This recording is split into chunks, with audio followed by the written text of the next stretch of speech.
What's up, ladies and gentlemen? It's your boy Najee, aka Ben Bay from the Bronx. So I'm here at work, as you can see, and I'm got my Red Bull. Red Bull will give you wings. It's 10:21 a.m. And if you're asking why do you drink Red Bull this early in the morning, because it provides me the boost that I need for the few hours that I need it for until I drink another Red Bull. So, Keemstar, let's get right into the news. Looking at boy, just responded on Twitter. Informally, kind of responded towards the claims that he's insensitive towards mental health. As you might or might not have heard already, that there are allegations by other YouTubers towards Keemstar basically enabling Etika. Etika is a former YouTuber slash game streamer who committed suicide a few days ago. And Keemstar had past interviews where he mentions, within context, and I explained this in my other video, that he within context said to, why not just jump off a cliff if this life was a simulation. Based on this conversation, many YouTubers decided to make videos and blaming Keemstar for basically pushing Etika towards the edge, to give him this idea or to influence his mind that it is okay to just go ahead and commit suicide. Now, this is the allegations, this is the claims. I myself believe that he was just sharing an opinion within context of the conversation. So I don't see it as something that, he intentionally did to push Etika. I mean, to even kind of think that it is possibly true that Keemstar is some kind of psychopath mastermind that strategically influenced Etika to commit suicide. I mean, that's sickening. That is unreasonable to assume or to make such allegations. I don't know, Keemstar, but I hardly believe that was his intentions.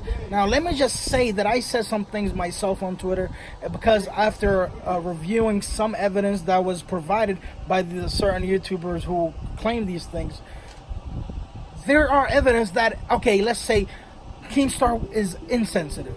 He lacks knowledge on mental health.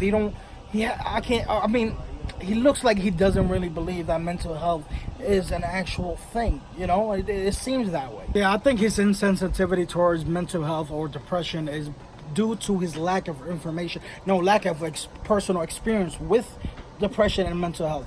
I mean, I just think he's an idiot, and he thinks it's like because of himself never experienced it. He thinks it's all it is all in the mind. I'm not gonna say that. I mean, it is mental health. Okay, mental being the main word.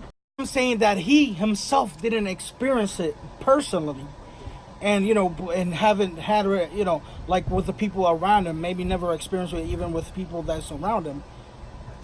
So he never developed this sensitivity towards it, and never accepted it as something that to be very serious and very important and a very fragile topic that he should be very tread carefully.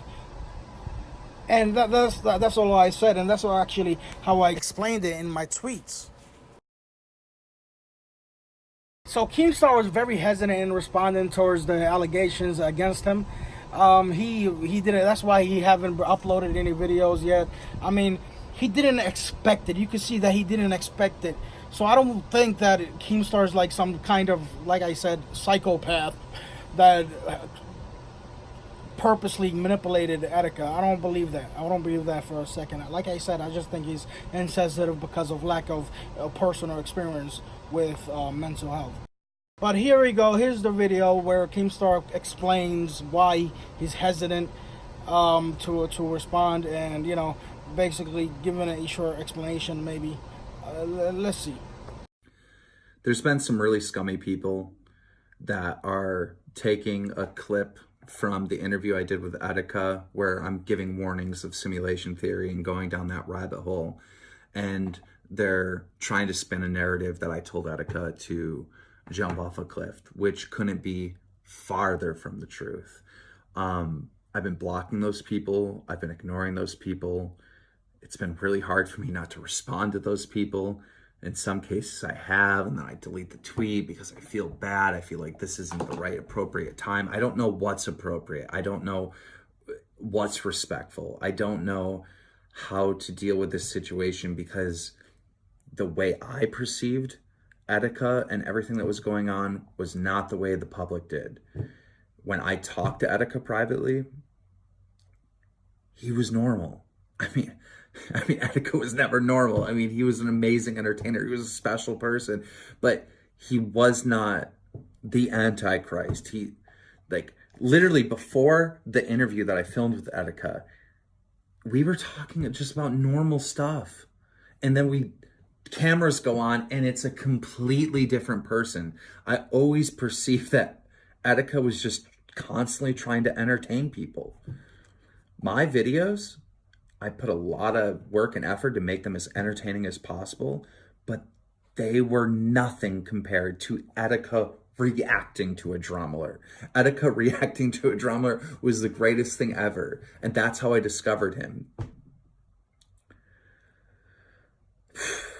I talked to some of his closest friends, and they kind of had a similar experience where it just wasn't the same guy on camera and off, but he was convinced that life was a simulation. He was convinced that this was just not real, and I think that was the root of almost all the problems. He was talking to really big YouTubers, and he was proud of it, and he felt like he was going somewhere, and he was blocking other people that were actively trying to help.